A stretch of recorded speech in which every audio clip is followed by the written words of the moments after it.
देश सेवा में शहीद हुए हिमाचल के सपूत मनीष ठाकुर 3 महीने पहले हुई थी शादी। एचपीयू को मिला नया वीसी, प्रोफेसर महावीर सिंह संभालेंगे जिम्मा। सोलन पहुंचे जेपी नड्डा, भारतीय सेना के शौर्य को समर्पित तिरंगा यात्रा में उमड़ा जनसैलाब। कोटखाई में घरेलू विवाद ने ली जान, पति ने पत्नी की पीट कर की हत्या। भरमौर विधायक जनकराज ने उठाया स्कूलों में आउटडेटेड मानचित्रों का मुद्दा, बोले सही शिक्षा के साथ सही नक्शा भी जरूरी। सिरमौर के अनिल जस्टा की बड़ी छलांग, यू मुंबा ने प्रो कबड्डी लीग नीलामी में लगाया 78 लाख का दांव। पालमपुर में नशे के आदी दोहते ने नाना के खाते से उड़ाए लाखों, जांच में सामने आई सच्चाई तो नाना ने वापस ली शिकायत। चंबा में तूफान का कहर, सूखा पेड़ गिरा, कई गाड़ियां हुई चकनाचूर। मैं हूँ HIV वायरस, नाम तो सुना ही होगा। मैं एक साथी से दूसरे साथी तक 4 मुख्य तरीके से पहुंच सकता हूं। HIV संक्रमित व्यक्ति के साथ बिना कॉन्डम सेक्स करने से, एक ही सुई व सिरिंज का साझा उपयोग करने से, HIV संक्रमित खून चढ़ाने से और HIV संक्रमित मां से उसके बच्चे को। मेरे बारे में जानने के लिए 1097 पर कॉल करके सवाल किया गया। हिमाचल प्रदेश राज्य एड्स नियंत्रण समिति द्वारा जनहित में जारी। नमस्कार, पंजाब केसरी टीवी देख रहे सभी दर्शकों का स्वागत है। मैं दीक्षा शर्मा हाजिर हूं प्रदेश की बड़ी खबरों के साथ। चलिए डालिए नजर हिमाचल पर।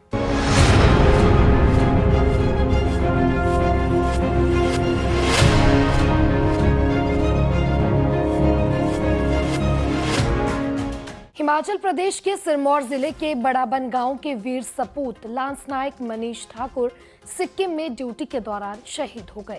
बताया जा रहा है कि सिक्किम में पिछले 2 दिनों से जारी प्राकृतिक आपदा के बीच देश सेवा करते हुए मनीष ने वीरगति प्राप्त की। लांस नायक मनीष ठाकुर का जन्म 15 जनवरी 1998 को हुआ था। उन्होंने साल 2016 में भारतीय सेना की सेवा ज्वाइन की थी। शहीद मनीष की 3 महीने पहले ही तनु देवी से शादी हुई थी। ऐसे में परिवार पर दुखों का पहाड़ टूट गया है। शहीद मनीष के परिवार में उनकी पत्नी तनु देवी, माता किरण बाला और पिता जोगिंदर सिंह हैं। जैसे ही गांव में उनके शहीद होने की खबर पहुंची, पूरे बड़ाबन गांव में शोक की लहर दौड़ गई। सीएम सुखविंदर सिंह सुक्खू ने मनीष की शहादत पर गहरा शोक व्यक्त करते हुए कहा कि देश को उनके जैसे वीर सपूत पर गर्व है। वहीं डीसी सिरमौर प्रियंका वर्मा ने भी शहादत की पुष्टि करते हुए कहा कि जिला प्रशासन परिवार के साथ हर संभव सहायता प्रदान करेगा। अगली खबर राजनीति जगत से जुड़ी आपको बताते हैं, जो सोलन से है। आज सोलन में भाजपा के राष्ट्रीय अध्यक्ष और केंद्रीय स्वास्थ्य मंत्री जगत प्रकाश नड्डा पहुंचे। नड्डा दोपहर बाद सोलन पहुंचे, जहां उन्होंने मॉल रोड पर आयोजित भव्य तिरंगा यात्रा में हिस्सा लिया। इस दौरान खुली जीप में सवार होकर उन्होंने सैकड़ों की संख्या में जुटे लोगों का अभिवादन स्वीकार किया। भाजपा का कहना है कि यह तिरंगा यात्रा सिर्फ एक रैली नहीं, बल्कि देश की सुरक्षा के प्रति जनता की एकजुटता का प्रतीक है। हाल ही में हुए पहलगाम आतंकी हमले के बाद भारतीय सेना की वीरता और जवाबी कार्रवाई को गांव-गांव तक पहुंचाने के लिए भाजपा देश भर में तिरंगा यात्राएं निकाल रही है और इसी क्रम में आज सोलन में भी ये यात्रा निकाली गई, जिसमें 4 संसदीय क्षेत्रों और 17 ब्लॉक स्तरों पर एक साथ कार्यकर्ताओं व नेताओं ने हिस्सा लिया। इस तिरंगा यात्रा में नेता प्रतिपक्ष जयराम ठाकुर, भाजपा प्रदेश अध्यक्ष राजीव बिंदल समेत कई बड़े नेता व सैकड़ों कार्यकर्ता मौजूद रहे। हिमाचल प्रदेश विश्वविद्यालय एचपीयू को करीब 3 वर्षों के लंबे इंतजार के बाद आखिरकार वाइस चांसलर मिल गया है। भौतिक विज्ञान विभाग के अंतर्राष्ट्रीय ख्याति प्राप्त प्रोफेसर डॉक्टर महावीर सिंह को विश्वविद्यालय का नया कुलपति नियुक्त किया गया है। राज्यपाल की ओर से इसकी अधिसूचना सोमवार को जारी कर दी गई है। प्रोफेसर महावीर सिंह जिला शिमला के कुमारसैन क्षेत्र से संबंध रखते हैं और हिमाचल प्रदेश विश्वविद्यालय के ही पूर्व छात्र हैं। वे भौतिक विज्ञान में नैनो टेक्नोलॉजी के विशेषज्ञ हैं और इस क्षेत्र में अंतर्राष्ट्रीय स्तर पर अपनी पहचान बना चुके हैं।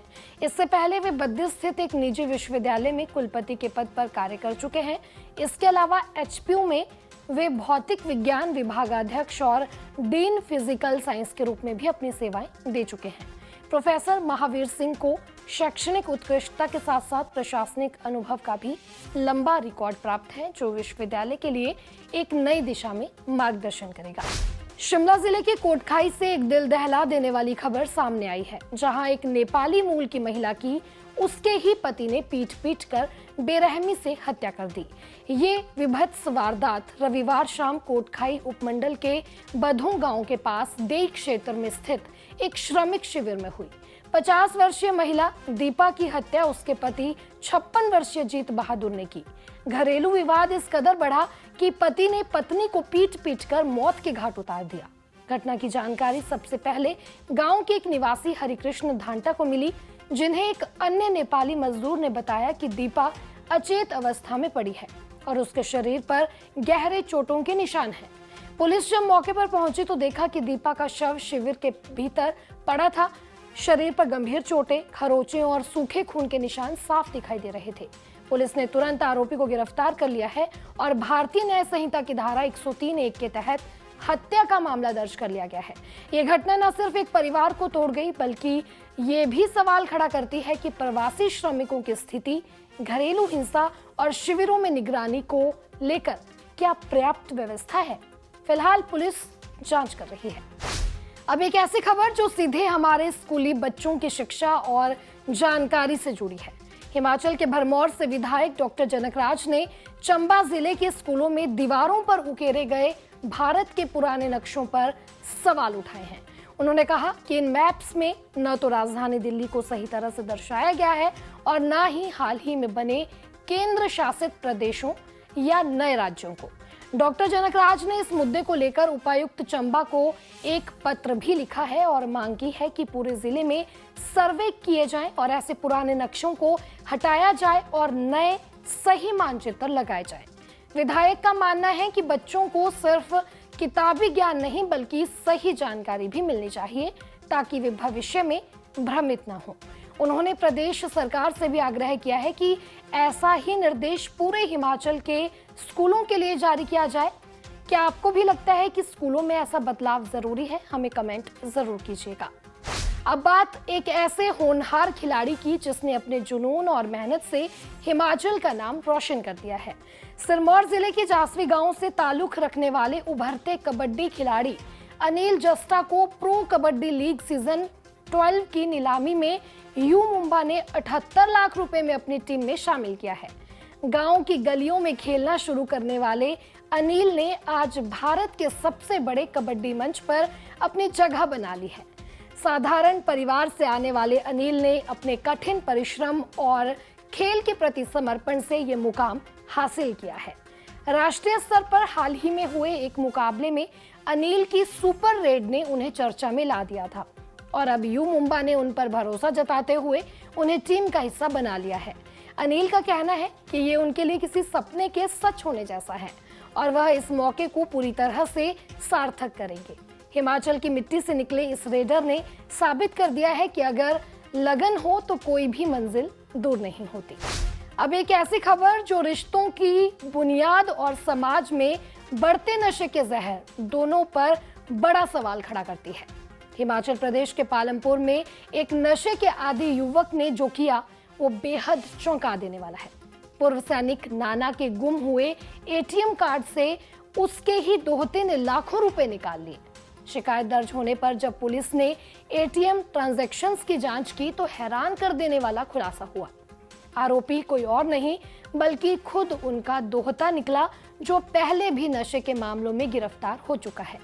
आपको हैरानी ये सुनकर होगी कि 20 दिसंबर 2024 से 7 अप्रैल 2025 तक 8,27,000 रुपए से ज्यादा की रकम खाते से निकाली गई थी। पूर्व सैनिक को इस धोखाधड़ी का तब पता चला जब वे बैंक पहुंचे और उन्हें ट्रांजैक्शन की डिटेल्स दी गई। लेकिन जब सच्चाई सामने आई तो इस पूरे घटनाक्रम में उनका अपना ही खून शामिल है। तो पूर्व सैनिक ने लोकलाज और पारिवारिक कारणों से अपनी शिकायत वापस ले ली।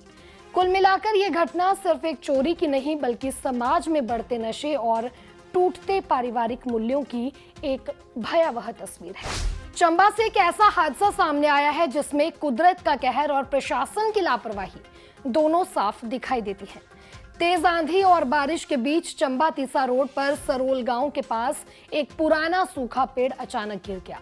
पेड़ इतना बड़ा था कि सड़क किनारे खड़ी कई गाड़ियां उसकी चपेट में आ गई और पूरी तरह से चकनाचूर हो गई।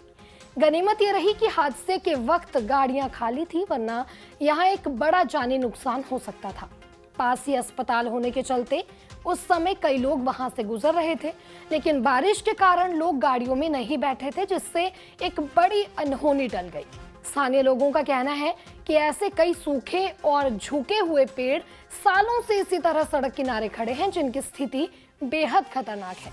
लोगों ने कई बार प्रशासन से इन्हें हटाने की गुहार लगाई, लेकिन कोई कार्रवाई नहीं की गई है। आज की इस घटना से प्रशासन की नींद खुलनी चाहिए, क्योंकि अगली बार शायद किस्मत इतनी मेहरबान ना हो। वहीं मौसम विभाग के अनुसार 3 और 4 जून को राज्य के कई स्थानों पर हल्की से मध्यम बारिश की संभावना भी है, जबकि 2 और 5 जून को राज्य के कुछ स्थानों पर हल्की बारिश के आसार हैं। 6 जून को उच्च पर्वतीय अलग अलग स्थानों पर हल्की बारिश हो सकती है। सप्ताह के शेष दिनों में शुष्क मौसम बना रहेगा। आज के इस बुलेटिन में इतना ही। कल आपसे फिर मुलाकात करेंगे, तब तक आप बने रहिए पंजाब केसरी हिमाचल के साथ।